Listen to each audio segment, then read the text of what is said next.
যখন হান্নান মাসুদ একটা ঝকঝকে টেবিলে বসে ছবি দেয় তার ব্যবসা কেন্দ্রের, যখন হান্নান মাসুদ একটা 25 লাখ টাকার গাড়িতে চড়ে, যখন হান্নান মাসুদ একটা খুবই পরিচালিত সচ্ছল জীবনযাপন করে, যখন হান্নান মাসুদ অনেকখানি কি বলবো আগে যা ছিল তার চেয়ে অনেক কিছু উন্নত জীবনযাত্রা করে, তখন হান্নান মাসুদের আয়টা কোথা থেকে আসে, হান্নান মাসুদ সমন্বয় পরিচয় ব্যবহার করে কোথায় কি করেছে, এই প্রশ্নটা জনগণের কাছ থেকেই আসে।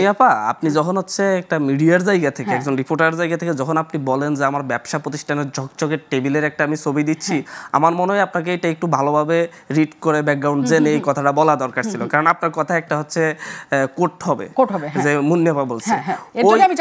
আমার যে ছবিটা দেখছেন সেটা আপনার মিডিয়ার কাউকে জিজ্ঞাসা করলে তারা আমার আমাদের পার্টি অফিসে শতবার গিয়েছে, এবং প্রত্যেকে ওই সেটটা, ওই টেবিলটা, ওই রুমটা দেখে আসছে।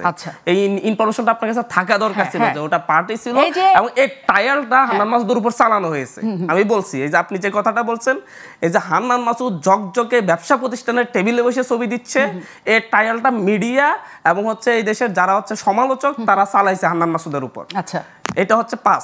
সেকেন্ড হচ্ছে হান্নান মাসুদ সচ্ছল জীবন যাপন করে, কারণ হান্নান মাসুদ যদি হচ্ছে টিউশনি করতো, তখন টিউশনি করে মাসে 40,000 টাকা কামাইতে হলে প্রতিদিন 2টা করে টিউশনি করা লাগতো।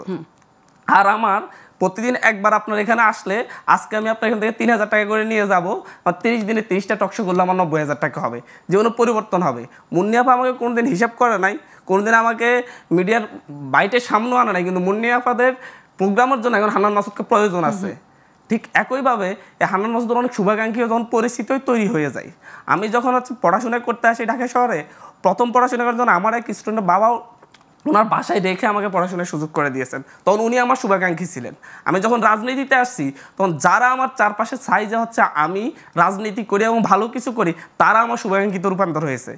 আপনি আমাকে আপনাদের মিডিয়া সহ সব কিছু দীর্ঘদিন ধরে আছে, আপনারা মিডিয়া যেভাবে আমাদের পিছনে আছেন, আজ পর্যন্ত হান্নান মাসুদের এই একটা জিনিস দেখেন যে হান্নান মাসুদ, আমি কালকেও বলছি আজও বলছি, হান্নান মাসুদ গত 1 বছরে অন্যায় পথে, নীতি বহির্ভূত পথে 1 পয়সাও কামাই নেই।